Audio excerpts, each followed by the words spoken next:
So as we move forward, we're continuing our devotions looking at the large catechism, and today that brings us to the fourth commandment. And the fourth commandment is this: you are to honor your father and mother.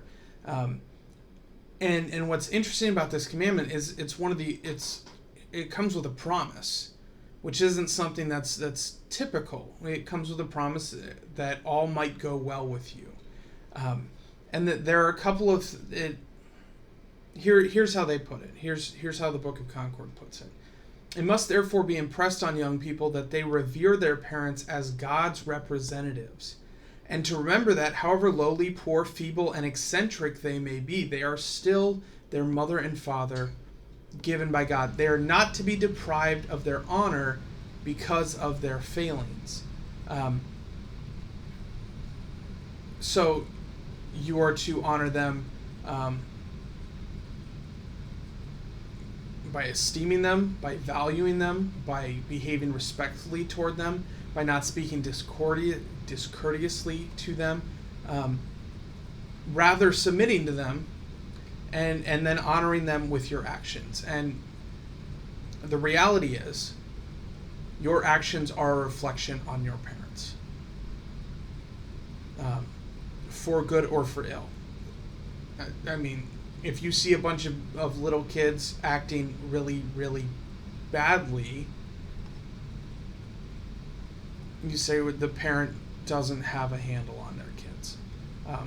So that's a big part of honor. But I think what is worth adding to this is if we go to the New Testament, there's a flip to this as well. It's parents, don't embitter your children. And when we talk about what it means to honor your parents, that is up to the point where they are God's representatives. They do not replace God.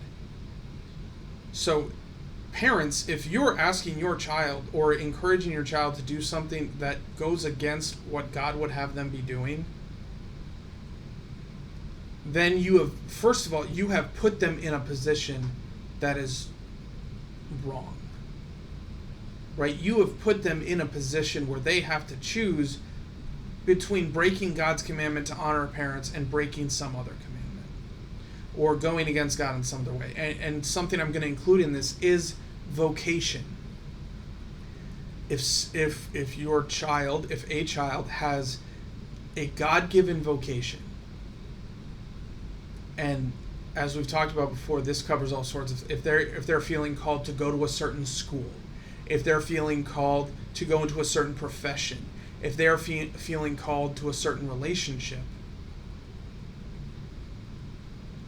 you really ought to weigh what that call is and how genuine that call is, because if that is a call from God and you're denying that, you're putting them in this position where they're having to choose between the call that they're receiving and you, and that's inappropriate.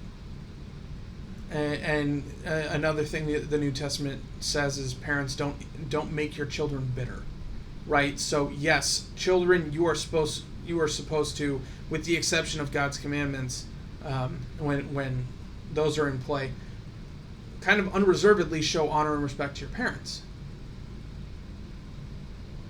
But at the same time, parents, you're not supposed to take that as license to be a punk, okay? Like that's the balance point here.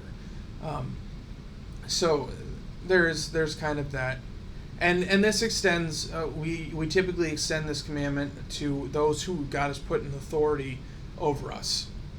So the same kind of respect to pastors, to teachers, to people in the government who are in authority over us. So that's all kind of wrapped up in this commandment, and that's kind of where we're going to leave the explanation for today. We could do a lot more on the fourth commandment, but that's where we're going to set it for today. So if you have comments, questions, concerns, as always, you can drop them below. And regardless, go in peace, serve the Lord. Thanks be to God.